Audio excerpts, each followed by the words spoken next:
Hey and welcome to the MX-5 guide on Laguna Seca in iRacing. This track is very technical.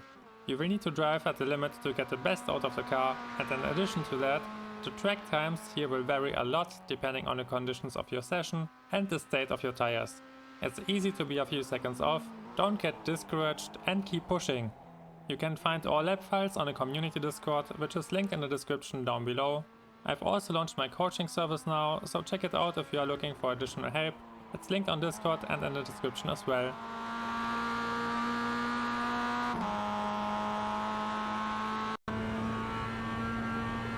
Approach the first turn on the very far right side of the track. Use the white line as marker, go hard on the brakes and shift all the way down into first gear. This braking zone offers a great opportunity for overtakes by sending it on the inside, so don't forget to check your mirrors when you're in a fight and defend if needed. On this track it's extremely important that you use all available space in every turn to carry your speed through the whole track. That's why you want to get onto the runoff area while you brake to get a slightly wider angle for the turn in. Attack the inside while you slowly let go from the brakes and be patient off the throttle while you wait until the car turns towards the exit. Maybe you can see it here. I was a split second too impatient and I'm back on the throttle when the car is still not pointing fully towards the exit curb. It works out in the end and costs only about a half tenth. The most important thing is that you learn the limits of your car and stick to your decisions. A common mistake in this turn is jumping between brakes and throttle to adjust your speed around the apex, but every single one of those adjustments will cost you time. You want to aim for a clean entry on the brakes with one input and a clean exit with one clean acceleration on the throttle. Nothing in between.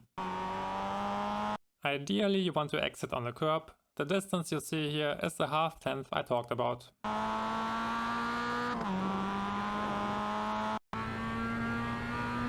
Use all available space again and get on the curb. You want to lift and briefly touch the brakes halfway between the 2 and 100 meter boards. The next turn is extremely important because it leads on a long straight. Losing any speed here will hurt you for about a third of the lap. That's why you want to aim for a very wide entry, lift, be patient and wait until the car turns towards the exit.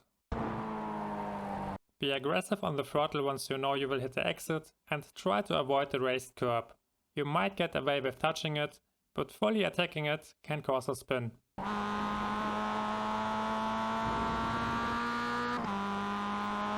We have the next high-speed turn ahead of us with another straight that's coming up, which is why you want to get on the curb again to get the widest possible entry.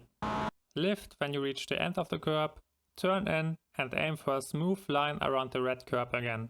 You want to be aggressive on the throttle to carry as much speed as possible onto the straight. I know the Rookie Series teaches you to always stay on the track, but especially here it's important that you learn to push all possible limits. Leaving the track and going a wheel wide is totally fine and won't net you any incident point as long as you are steering back towards the track.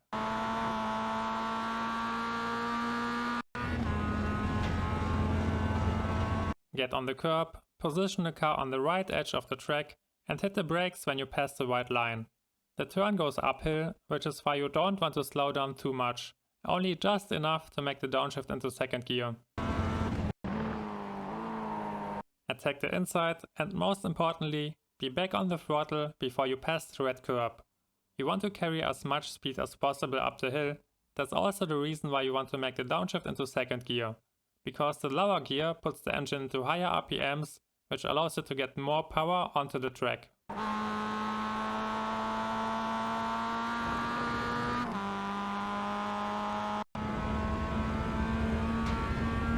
The 200 meter board is your marker for the quick left-hander.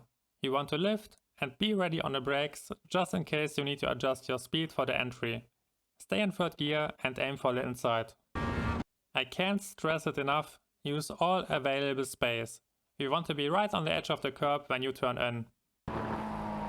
You want to aim for a tight line and attack the apex, however, avoid the red curb at all costs. In most cases, hitting it will end your race. It's really easy to go wide here. You should practice it in your sessions and get used to having 2 wheels on the gravel. If that happens in a race, then you don't want to lift under any circumstances. Just stay on the throttle and take the incident point. Lifting will not only cost you time, but the cars behind you will also start to pile up, which will make the next braking zone really tough and can cause some tears. An incident is totally worth the take to avoid them.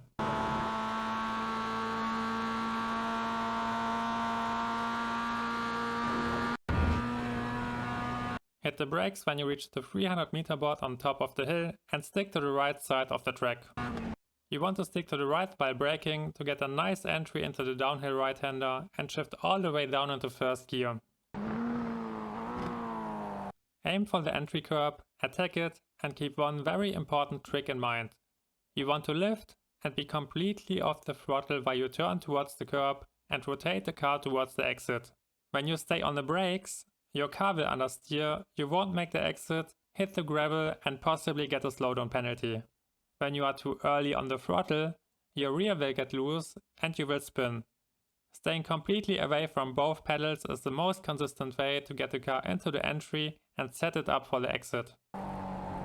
Once you are past the entry curb and pointed the car towards the drop, you want to attack the throttle again and accelerate down the hill. Ideally, you want to end up here and accelerate along the edge of the curb. Personally, I haven't any great markers to hit this line, it's all based on practice and experience, and after a few laps you should get a good feeling for the track limits. But I heard in the past that some people have markers to make this turn a bit easier. Please feel free to share your strategies in the comments, I'm curious to know how you deal with this turn. Push the car to the right side of the track to prepare yourself for the left-hander, and slowly let the car swing towards the middle of the track when you pass the bridge.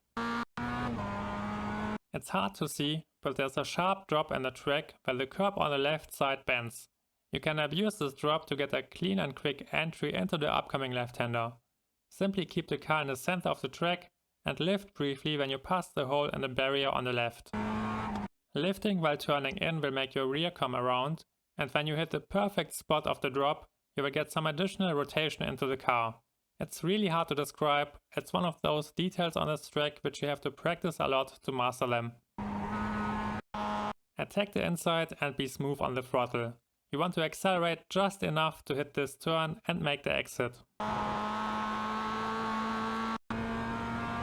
Let the car swing towards the left edge of the track, drive onto the curb and touch the brakes when you reach the 200 meter board. You don't want to brake hard, it's enough to give them a soft push up to roughly 20% to adjust your speed for a smooth line. Be aggressive on the throttle and accelerate along the inside curb. When you are in difficult conditions or stuck in traffic, it can be worth it to shift into second gear for this turn. You can try it in your in-laps to decide which gear feels more confident for you.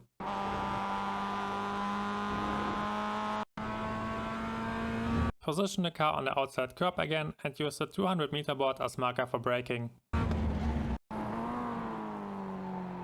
Attack the inside curb, and since there's a long straight coming up, you want to be early on the throttle as well. Try to go flat out again before you reach the curb.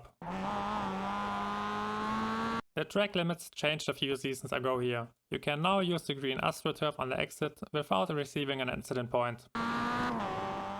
That's it, that was the guide lap. The cockpit lap is coming up next. Don't forget to check out the description. Thank you a lot for your support. I wish you all the best for your next races and see you next time.